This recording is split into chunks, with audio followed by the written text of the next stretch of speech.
What's up, y'all? Just wanted to talk about a few new things in the shop. First off being this acrylic sign. Dangit Wes found this from Hazzertous Manufacturing. He is based out of Canada, and he makes these acrylic signs with the light up bases, much like the Lock Force base that Mr. Hooligan made us, but a couple of differences in them. He does make them with popular exploded diagrams. This is an M heart.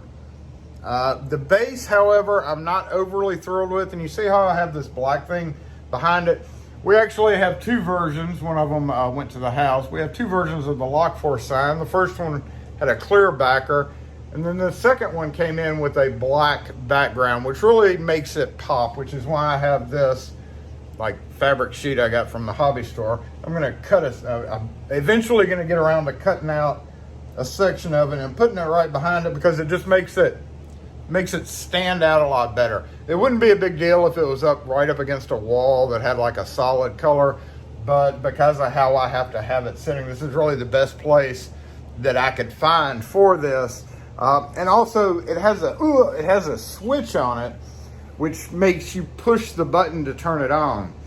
And because of that, you can't just turn a set of lights on with the Lock Force sign. I can turn my machines on in the morning, and it comes on, of course, during Saturday morning lives, which is every Saturday from 11 to 1 Central Standard Time. We have a Lock Force locksmith chat here in the shop while I'm working. And when I turn, we have the remote. Everybody who's part of that knows about that. You turn it on and off, and I've got that wired into a plug. And of course, we get to fight with the remote. However, because of that, you can plug it into a whatchamacallit, one of those smart plugs, which I have plugged into that one, but because you have to push the button on it, you have to physically do this to turn it on. And because of that, it won't ever automatically turn on. And also you have to kind of cycle through. You have to push the button a bunch to get it to cycle through the colors. But you can wire it into a smart plug to turn off, which is working out okay for me. I have to remember to push the button 8 times every morning when I want to turn the light on. So not overly fond of the bases. He doesn't make those. The quality of the work of the actual plaque is pretty awesome, and you can just get the plaque yourself and find a base that fits it. The other thing that Dangit Wes again found me, two things actually. Number one was this Bubba Army bag. It's like a shoulder sling bag, and conveniently enough, it like fits everything that I need pretty much for a opening kit, or a go kit for opening. I can just grab that and take it with me in the back right here. My Van Quest pick kit, my main kit will go in there. You see I have a air wedge in there as well. And the main thing, if you're familiar with 511, this is kind of like a mini Rush 12. That's one of their more popular backpacks, which I have one. So it's got this big open chamber here and a couple of pockets. Not the greatest. It's a cheap case, so it's not like made out of the best fabric ever, but there is plenty of room for things, stuff of different types. And this. Oh, well, so that's one bad thing about this, but what is this, Jason? This is a U.S. Peacekeeper pin punch roll. But you know what it's great for? And Dangit Wes saw a video from Sandman. I'd actually done a video on taking all of them out. Before I get to that, we started off with this guy, this little global tech that sold through locksmith distributors. This magnified it. I didn't think I was going to like this case, then I did, then I didn't. They don't stay magnetized to it very well. Same thing with the bigger version, but worse. You zip it up, you put them on there, you shake it around a little bit, they go everywhere. It sucks. Then I ordered this. I've done videos on all these things. This guy, it's a zip up carry case. I don't know what it is. I got it from Amazon, but I was like, hey, maybe that'll work. It worked okay, but there's different size things, and one's wider. It just didn't work out right because, again, you zip it up, shake it around, flip it open, Lishi's everywhere. So enter this that Sandman discovered, and I watched his video, and he actually mentioned Justin T, who is here on our channel as well. And look at that. Look at that. So awesome idea. Thank you for that, Sandman. Thank you for Dangit Wes for finding it and getting it for me to try out. This will hold 12 Lishis pretty much perfectly, and you can shake it around, even open, and it's not going to go anywhere, and it rolls up really perfectly to fit in a very small area. So if you have a lot of Lishis, the only bad thing about that case, you can't see what the Lishis are when they're in there because the band covers them up. Other than that, it's absolutely perfect. They're all perfectly wide enough to fit in there. You can fit 12 in there. I've got a couple of jiggle keys here in it, but you can see, you know, if you need this, it's even got this little flap that covers it up.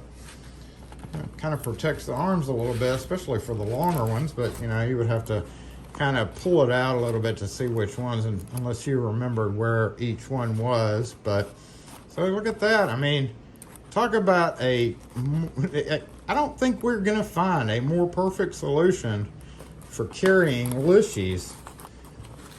If you have several Lishis that you don't often use, because I don't do a whole lot of auto, I just really use these for opening cars. Over here I've got an American, and for some reason they left that big, so I was kind of like irritated about that. But when you go, you take this and it rolls up perfectly. I was kind of concerned. One thing about rolls is, you know, it never rolls up like really well.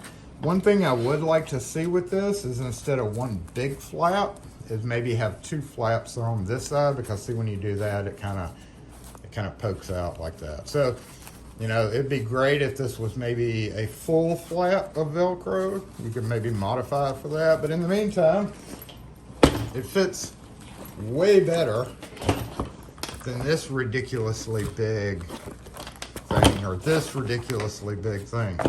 So I believe, until further notice, until something better comes along, this thing just pokes right down in the bottom here. It doesn't take up much room in a bag, and I still have plenty of room for other activities in here.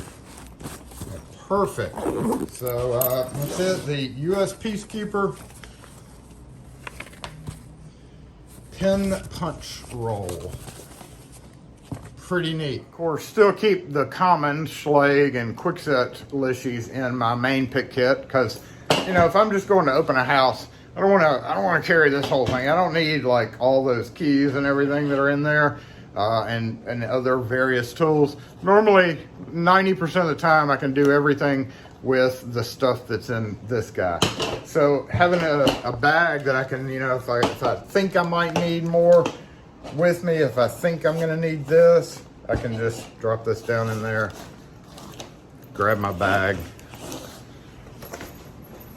and go. It actually, it's not even zipped up, and it's still pretty secure. I don't think much would fall out of there if you were pretty careful with it. So anyway, thanks again to Dangit Wes for getting me the 3 new items for the shop. That's not really for the shop, but especially for the Hazzertous Manufacturing sign. If you're interested in getting a cool sign for your very own, I'll put the link in the description. And then of course for Sandman doing that video on that. Otherwise we would have never known about the tool roll, and we can finally get rid of these ridiculous things. Maybe I can use the zip up for something else, but don't waste your money buying these guys for Lishis. Just get that roll. It's only like a $10 item, I believe. I looked it up, and it's really cheap. So yeah, worth it. If you have any other questions or comments, which I don't think you should, you can direct them to Hazzertous. He's got a website, Hazzertous Manufacturing, MFG.com, out of Canada. So all you Canadians who want maybe a light up sign, he does several different varieties of exploded lock diagrams, and you can make your own, which I'm probably going to do with the red guy. I think it would probably be pretty cool to get the red guy on a light up sign with lock force or something underneath it. However, I do want to ask him about maybe getting mine with the black backer. I don't know if he offers that or not, but maybe something he should look at. Anyway, thanks for watching. Again, questions or comments, post them in the comments section. And yes, I do need a haircut. My hair's getting pretty unruly. So we'll catch y'all next video.